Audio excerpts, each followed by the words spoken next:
조합제TV 시청자 여러분 안녕하십니까. 2022년 11월 2일 밤 10시 17분입니다. 오늘은 그 가난한 북한이 김정은의 발작적인 행동으로 인하여 일종의 그 비싼 불꽃놀이를 한 날입니다. 아마 오늘 쏘아 붙인 이 미사일과 방사포 120여 발, 이거 돈으로 환산하면은 수천만 달러가 안 될까요? 수천만 달러면은 아마 북한 주민 한 두 끼는 배불리 먹일 수 있는 돈을 이 공중에 날려버렸습니다. 그렇다고 해가지고 뭐가 달라집니까? 솔직하게 이야기해가지고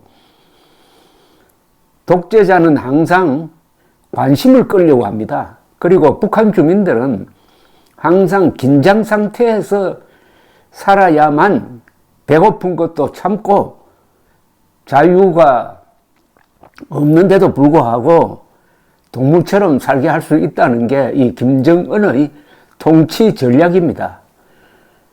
이런 자가 오늘 쏘아 올린 미사일, 탄도미사일입니다. 그리고 대공미사일은 총 20여 발이고 방사포탄 100여 발을 쏘았다고 합동참모본부가 계산을 했네요.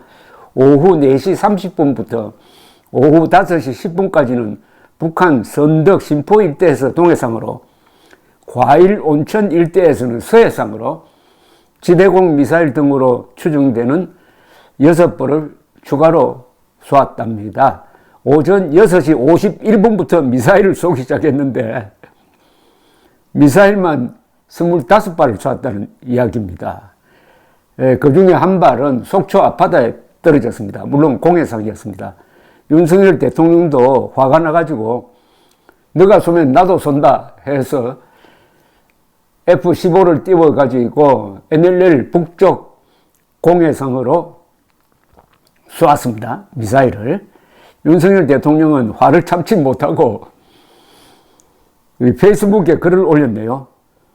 우리의 국가애도 기간 중에 자행된 북한의 도발 행위에 깊은 분노를 느낀다고 했습니다. 이태원 참사로 온 국민이 슬픔에 잠긴 사이에 북한이 탄도미사일을 포함하여 다수의 미사일로 기습 도발을 감행했다. 분단 후 처음으로 NLL 북방 한계선을 침범하여 자행된 미사일 도발이자 실질적 영토 침해 행위다. 정부는 북한의 어떠한 도발도 용납하지 않을 것이며 모든 수단을 활용하여 단호하게 대응할 것이다 라고 했습니다. 북한의 무력 도발과 이로 인한 한반도의 긴장 고조는 어떠한 이유로도 정당화할 수 없고 분명한 대가를 치를 것이다. 우리 군은 북한의 추가적인 도발 가능성에 대해 만반의 태세를 유지할 것을 당부한다고 했습니다. 이걸 읽어보니까 김정은이가 지금 윤석열 도와주고 있는 거 아닌가 생각이 듭니다. 윤석열 대통령이 이태원 이 사고로 지금 공경에 처했는데 이런 식으로 도발을 하니까 자연히 국민적 관심이 안보 문제로 쏠리게 되고, 안보 문제로 쏠리면은 윤석열 대통령이 누가 뭐래도 문재인보다는 훨씬 잘한다. 국군 통수권자로서 위험이 있다. 이렇게 되는 것 아닙니까? 이게 참 항상 북한이 하는 일이 저 모양입니다. 북한은 대남 도발을 할 때마다 결과적으로는 대한민국을 도와주었습니다. 한번 꼽아볼까요? 김일성의 남침이 사실은 대한민국을 적화의 위기로부터 구했습니다. 김일성이가 1950년 6월 25일 그런 식으로 도발해가지고 트루만 대통령을 화나게 해서 미군을 끌어들이지 않았더라면은 아마 월남식으로 게릴라전을 통해서 적화 공세를 벌였다면 1950년대 말쯤 한국은 적화되었을 것이라고 봅니다. 남침하는 바람에 한미동맹이 생겼어요. 그리고 이승만, 트루만 두 위대한 지도자의 영도하에 세계가 한국, 미국 중심으로 결사항전하는 바람에 거기서 공산 세계가 망조가 됩니다. 소련의 붕괴는 1950년 6월 25일 대한민국이 결사항전한 그 연장선상에 있습니다. 그 뒤로 박정희 대통령이 등장했습니다.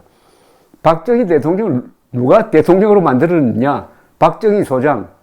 6.25 났을 때 국내에서 쫓겨나와 있던 그 초라한 박정희가 다시 장교로 복귀하도록 만든 게 김일성입니다.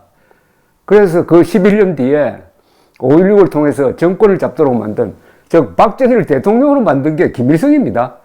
김일성이가 박정희를 도와준 겁니다. 대한민국을 도와준 겁니다. 여기서 그치지 않아요.